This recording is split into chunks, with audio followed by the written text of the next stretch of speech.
पंचायत चुनाव 2021 के 10वें चरण में होने वाला जो मतदान है वो 8 दिसंबर को है और इस वक्त हम गौरा बोरा में हैं और आपको बता दें इस वक्त मनसारा पंचायत में है और मनसारा पंचायत के मुखिया के उम्मीदवार हमारे बीच मौजूद है मोहम्मद चांद साहब हैं।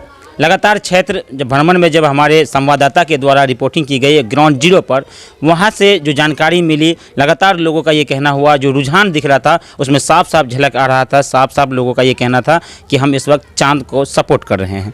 हम लोग यही जानने के लिए मनसारा पहुँचे कि आखिर ये चांद बाबू है कौन जिनका लोग सपोर्ट कर रहे हैं, समर्थन दे रहे हैं और लगातार उनका चर्चा कर रहे हैं। और क्षेत्र में चर्चा का विषय क्यों बना, क्या ऐसा इन्होंने कर दिया अपने पंचायत में कि लोगों के दिल और दिमाग में इनका नाम हमेशा के लिए फिट हो गया है। फिलहाल हम चांद साहब के पास मौजूद हैं, इस वक्त मुखिया के उम्मीदवार हैं।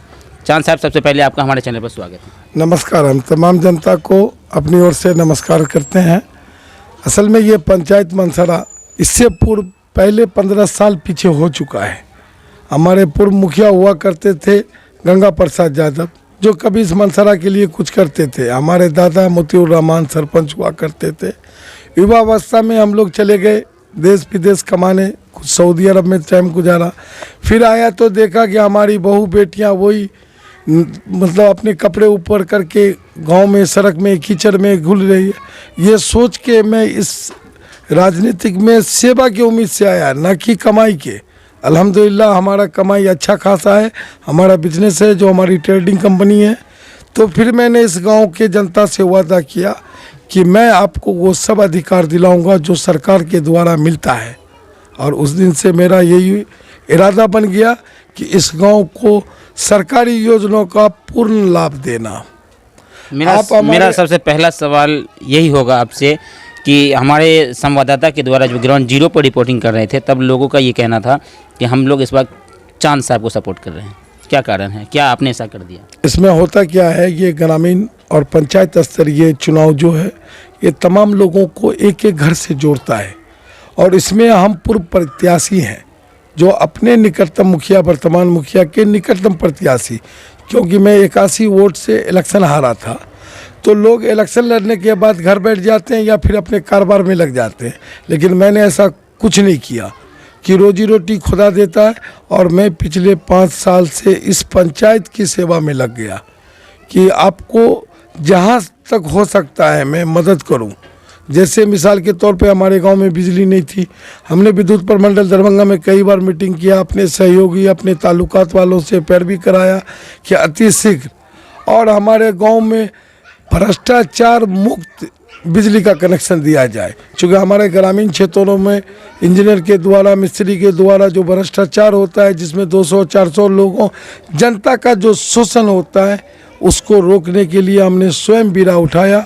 और आज तक कोई जनता ये नहीं कह सकता है कि चांद भाई ने किसी से 200 रुपया लेके मीटर दिलवाया हो।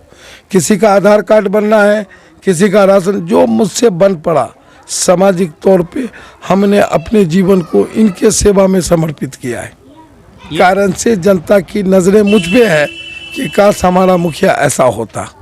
लेकिन इस बार फिर चुनाव के मैदान में भी आप हैं। जी। और जनता इस बार आपको समर्थन भी कर रही है, तो किस उद्देश्य के साथ आप हैं? जब आप जीत के आएंगे आपकी प्राथमिकता क्या होगी? मेरी प्राथमिकता अपने गांव को, अपने समाज को एक अच्छा समाज बनाना, एक अच्छा पंचायत बनाना। जो सरकार के द्वारा हमारे पास कुछ ऐसा कमी नहीं है, सरकार में कमी नहीं है, जैसे करने वाले की कमी है। आप हमारे गांव में इस टीवी चैनल के द्वारा जाके देखें कि इस बरसात में भी तकरीबन 2-2 फीट पानी लगा रहता था। लोगों का इस मोहल्ला से उस मोहल्ला जाना दुश्वार है। हमारे जो मुखिया प्रतिनिधि हैं, आज तक मैंने उनको कभी मनसारा में नहीं देखा, चूँकि वो अपने कर्तव्य का पालन नहीं किए। इसलिए जनता चाहती है कि हमारा मुखिया ऐसा हो जो हमें विकास की राह पे ले जाए। एक मुखिया प्रतिनिधि प्रत्याशी होने के नाते कोई किसी का रोजी रोटी नहीं जोड़ता है, लेकिन जो समाज का अधिकार है, जैसे इस बार ये हमारे घर के, ये तो हमारा दरवाज़ा है, यहाँ तो तमाम लोग हमारे सपोर्टर होंगे। आप दूसरे गांव में जाके पूछ सकते हैं कि ये स्कूल, इसमें 3 फीट पानी था और फिर भी हमारे गांव को ये कहा जाता था कि आपका गांव आंशिक है, यानी कि आपके गांव में बाढ़ नहीं आया। जबकि मनसारा की 1100 बीघा एकड़ नहीं, जिसमें 600 बीघा में कमला बलान बहता है, और फिर भी हमारे गांव को 6000 जो सरकार के द्वारा राहत प्रबंधक द्वारा दिया जाता है सैलाब में, बाढ़ में, उसको आंशिक कह के हमारे विरुद्ध इधर के, या चाहे वो जिस कारण से वो रुकवा दिए। फिर हमने तमाम इंक्वायरी करवाने के बाद अपने उच्च स्तर के पदाधिकारी अधिकारियों से मिला कि हमारे गांव का विजिलेंस इंक्वायरी किया जाए कि हमारा गांव पानी में डूबा हुआ है और 12 महीने इसमें कमला बलान नदी बहता है, फिर हमारे गांव का अधिकार क्यों छीना जा रहा है। तमाम लोगों को लगा कि इनकी बात सही है और अल्हम्दुलिल्लाह उन्होंने फिर अपने बड़े से बड़े अधिकारी, पटना हो या दरभंगा हो, उन लोगों ने बात किया, फिर इसका सर्वेक्षण किया गया और उसके द्वारा जनता को फिर 6000 रुपये का अनुदान राशि जो राहत बाढ़ कोष से दिया जाता है उसके द्वारा पारित हुआ। तो जनता में खुशी आया कि चांद भाई ने हमारे लिए मेहनत किया, दौड़ धूप किया, हकीकत से वाकिफ़ कराया है कि ये मेरे घर से 10 मीटर की दूरी पे स्कूल का बाउंड्री है, इसमें 3 फीट पानी रहता है, आज तक देखने नहीं आया कोई। सरकार के शिक्षा विभाग द्वारा स्कूल को बंद करने का आदेश है, फिर भी हमारे कुछ ऐसे लोग हैं इस समाज में कहते हैं कि मनसारा में कोई बाढ़ नहीं आया। आपको मैं ये अनुरोध करता हूँ कि आप लोग अपने टीवी चैनल के द्वारा या अपने रिपोर्टिंग चैनल के द्वारा हमारे गांव में जो पानी लगा हुआ था उस सड़क का अभी हालत देख लीजिए, चूँकि 6 महीने से वो सड़क ब्लॉक है, उसमें इंसान जानवर भी कदम नहीं रखता है और वो मनसारा का मुख्य सड़क है। मैंने बहुत तमाम अधिकारियों से बात किया लेकिन हमारी बातों का अभी आपने कहा कि जल जमाव की बहुत बड़ी समस्या है। जी। और आपके पंचायत मनसारा में, खास करके मनसारा गांव के अंदर मैंने देखा है या बड़गांव के अंदर अक्सर जल जमाव की समस्या रही है और लगातार इनका विरोध भी लोगों ने किया है। तो क्या कहेंगे, जल जमाव क्यों होता है और इसका समस्या का निदान कैसे होता है? जल जमाव का कारण है कि यहाँ कभी मेन सड़क पे पीसीसी ढलाई या रोड बना ही नहीं। दूसरा समस्या ये है कि अगर पीसीसी रोड बनेगा भी तो मेरे पूरे पंचायत में इतनी दुख की बात है कि 1 फीट नाले का निर्माण नहीं हुआ है। इस पंचायत में 13,000 वोटर्स है और 20,000 जनता और 8 गांव का ये पंचायत मनसारा जिसको अतिरिक्त अधिकार मिला हुआ गोराबोड़ा में विशेष पंचायत का, लेकिन 1 फीट अगर आप अपने माध्यम से जाके देख लीजिए कि कहीं भी 1 मीटर तक का नाला नहीं बना है। ऐसे प्रतिनिधि से क्या मतलब जनता उम्मीद रखे कि 5 वर्ष में जल नल योजना है, गली नली का योजना है, बहुत सारे योजना है, लेकिन आज तक सिर्फ मनसारा नहीं, इस तमाम 8 गांव मनसारा, मलई, बड़गांव, बैजनाथपुर, अदलार, फोरसाई, पलवा, आइसडी, ये 8 गांव हमारे पंचायत में हैं। इस 8 गांव में 13,000 वोटर्स है सिर्फ और 20,000 जनता, लेकिन इस बीच में 20 मीटर का नाला अगर कहीं हो तो आप मुझे ले जाके दिखाएं अपने माध्यम से।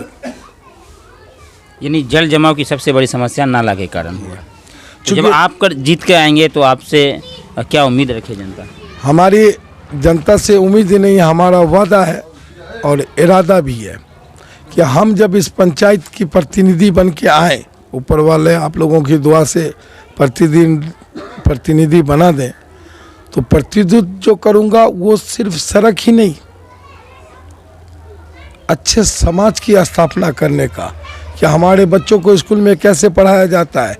चूँकि कोई एक बार मुखिया बनता है तो सिर्फ 5 वर्ष के लिए नहीं बनता है, वो जब तक जिंदा रहता है तब तक लोग उसको मुखिया ही कहते हैं और जब वो मर भी जाता है फिर भी लोग उसको मुखिया जी का कब्र ही बोलते हैं।